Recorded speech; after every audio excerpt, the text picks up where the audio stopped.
안녕하세요. 오늘은 누구나 겪는 마음의 문제에 대해 이야기해 보려고 합니다. 나와 내가 마음속에서 싸울 때 나를 발전시키는 사고를 키우는 방법이라고나 할까요?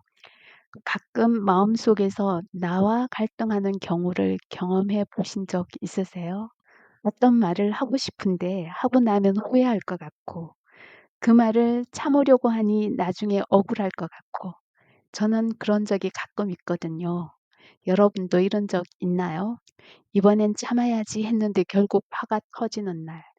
그 말을 하지 말았어야 하는데 왜 했을까? 후회하는 날. 그때 왜 그 말을 못했지? 하고 밤의 이불 속에서 억울해하는 날. 이러한 경우 대부분은 마음의 구조가 어떤지에 달려 있습니다. 마음의 구조는 두 종류로 설명할 수 있을 것 같아요. 첫째는 말하고 후회하는 마음의 구조. 둘째는 계속 참다가 폭발하는 구조입니다. 말하고 후회하는 그런 마음이 있을 때가 있고요. 계속 참고 참다가 폭발하는 그런 경우가 있을 수가 있겠죠. 예를 들어 볼게요. 가족이나 가까운 사람에게 서운한 말을 들었어요. 그 순간 마음속에서 뭔가가 올라오면서 '나도 한마디 해야겠다.'라는 마음이 들 때가 있고요. 또는 '아니야. 참아야지. 분위기 깨면 안 돼.' 이런 마음이 들 때가 있어요. 그리고 조금 생각하다가 보면 결론은 둘 중 하나를 선택하여 행동하고 있다는 거죠. '내 마음이 왜 이러지?' 하고 자신을 탓하게 됩니다. 그런 이중적인 내 마음의 구조에 대해서 먼저 이해해 보는 것이 필요한 것 같아요. 심리학자 프로이드는 마음을 설명할 때 우리 안에 서로 다른 기능을 하는 세 개의 마음이 작용한다고 보았습니다. 바로 이드, 자아, 초자아이죠. 이드는 아주 솔직합니다. 본능에 가깝죠. 배고프면 먹고 싶고, 억울하면 따지고 싶고, 외로우면 당장 위로받고 싶고, 화나면 터뜨리고 싶어요. 한마디로 말하면 지금 당장 만족하는 마음, 만족이 우선인 마음이 이드인 거죠. 반대로요, 초자아는 기준이 높아요. 어른답게 행동해야지. 그 정도는 참아야지. 남들이 뭐라고 하겠니? 네가 더 배웠잖아. 이런 마음요. 초자아가 건강하면 삶의 방향을 잡아주지만 너무 강해지면 나를 계속 평가하고 죄책감을 주는 그런 목소리가 되기도 해요. 그리고 가운데서 조정하는 존재가 자아입니다. 자아는 현실을 봅니다. 지금 여기서 화내면 관계가 어떻게 될 것인지를 확인합니다. 내가 원하는 걸 말하되 방법은 조절을 하자라고 캄다운합니다. 감정은 올라오지만 행동은 또 적절하게 선택할 수 있도록 해줍니다. 자아는 이드의 욕구와 초자아의 기준 사이에서 타협점을 찾는 그런 중재자 같은 역할을 하는 거죠. 마음속에서 싸우고 있는 나는 내가 이상해서가 아니라 원래 서로 다른 나의 자아들이 공존하고 있기 때문입니다. 그런데 왜 나이 들수록 내 마음속의 싸움은 더 커질까요? 나이가 들면 일, 관계, 건강, 경제, 가족 안에서의 위치가 달라지기 때문이 아닐까 싶습니다. 그 과정에서 이들의 욕구는 더 뚜렷해질 수 있어요. 이제는 나도 편하고 싶다.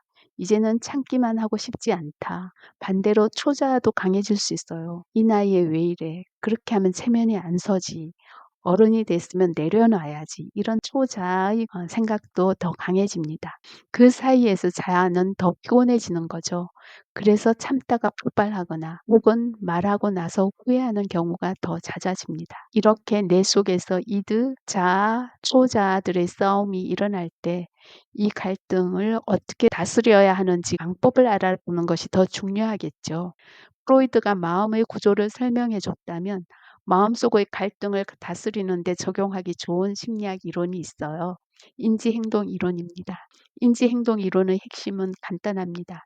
인지행동 이론은 현재의 문제를 해결하고 스스로 대처하도록 돕는 데 그 초점을 둡니다. 인지, 감정, 행동은 서로 영향을 주고받는다는 거죠. 그중에서 특히 우리가 자동으로 떠올리는 그런 생각, 인지를 점검하면 감정과 행동을 더 건강하게 조절할 수 있다는 겁니다.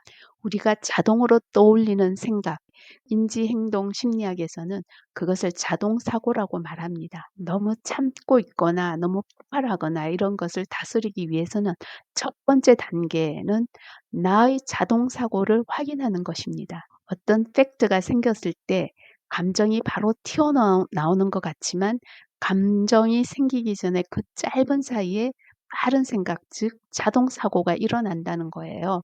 예를 들어 누가 툭 던진 말 한마디에 마음이 확 상해서 화를 낸다고 해봅시다. 머릿속에는 이런 생각이 번개처럼 지나갈 수 있어요. 아, 저 사람이 나를 무시했어. 저 사람 늘 나를 이런 취급하는 거야. 이 생각, 즉 자동사고가 빠르게 지나가면서 상한 감정을 일으키게 되고 이 감정이 화난 행동을 하게 만듭니다. 감정이 올라오게 한 나의 생각, 그 자동사고가 무엇이었는지를 생각해 보는 것이 필요한 것 같아요. 지금 내 머릿속에 번개처럼 지나간 그 생각, 자동사고가 뭐였는지를 계속 떠올리면서 그 자동사고를 건전한 방향으로 바꾸는 훈련, 이것이 필요합니다. 그래서 이런 자동사고, 이 빠른 생각이 올라왔을 때 올바른 생각이 아닐 가능성이 있습니다. 그래서 올바르지 않은 이 생각이 습관이 되어 있는 건 아닌지 확인하는 것이 필요해요. 즉 팩트를 과장하게 생각하거나 또는 단정짓는 나의 생각의 어떤 왜곡을 찾아내는 거죠. 자동사고 중에서 반복적으로 우리를 힘들게 하는 패턴, 그것은 왜곡된 나의 어떤 인지구조입니다. 왜곡된 인지구조를 예를 한번 들어볼게요. 잘하면 항상 100점, 못하면 빵점 이렇게 생각하는 이분법적 흑백 논리, 이것도 왜곡된 사고입니다. 중간이 없는 이 사고, 어떤 그런 생각이 자동적으로 내 머릿속에 올라온다면 이것도 바꿔야 할 필요가 있겠죠. 이러다간 큰일 날 거예요. 항상 불안한 생각을 먼저 떠올리는 거. 이 생각은 아직 생기지도 않은 일에 대한 재앙을 만드는 왜곡된 사고예요. 또 한 가지는요.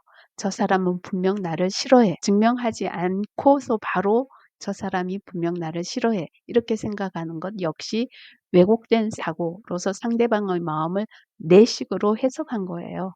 이런 생각이 습관처럼 자동으로 생기는지를 확인해 볼 필요가 있습니다. 이런 생각은 현실적인 말로 바꾸어 보세요. 인지행동 이론에서는 어떤 사건이 감정을 바로 만드는 게 아니라 그 사건을 해석하는 믿음, 즉 생각이 행동을 만든다고 설명합니다. 간단하게 예를 들어보면 이런 과정이 되는데요. 가족이 무심한 말을 했을 경우 말을 한 이 사건에 대해서 나를 존중하지 않아 라는 잘못된 생각을 하게 되고 이 생각의 결과가 분노로 일어나서 공격을 하거나 아니면 서운함이라는 생각을 하면서 그 사람과 단절하게 될 수 있습니다. 이때 우리가 바꿀 수 있는 것은 생각입니다. 나를 무시했어. 나를 늘 이렇게 취급해. 라는 생각, 이 생각을 무시한다는 증거가 있어. 라고 다시 생각해 보는 거예요. 그리고 무시하는 것이 아니라 걱정되어서 하는 말일 수 있다라고 생각을 바꾸어 봅니다. 결론적으로 왜곡된 나의 인지 구조를 균형 잡힌 생각으로 바꾸는 거예요.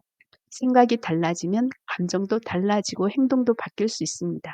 오늘 이야기를 정리해 볼게요. 프로이드 관점에서 마음속엔 하고 싶은 나, 기준을 세우는 나, 조정하는 나, 이 세 가지 나가 공존합니다. 그래서 마음속 싸움은 이상한 것이 아니라 오히려 자연스러운 마음의 구조인 거죠.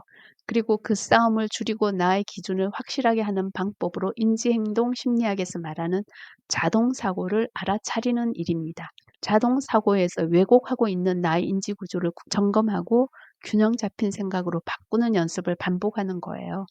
오늘 밤 감정이 올라오는 일이 생기면 딱 한 가지만 생각해 보세요. 내 머릿속의 자동사고는 무엇인가? 자동사고가 나를 해치는 방향으로 가는 구조이면 이 자동사고를 긍정적인 방향으로 바꾸는 훈련이 필요합니다. 마음속에서 나와 내가 싸우지 않고도 긍정적인 자동사고가 일어날 때까지 훈련하세요. 그러면 훨씬 성공한 인생으로 바뀌어 갈 것입니다. 오늘도 성공한 인생이 되시기를 바라겠습니다.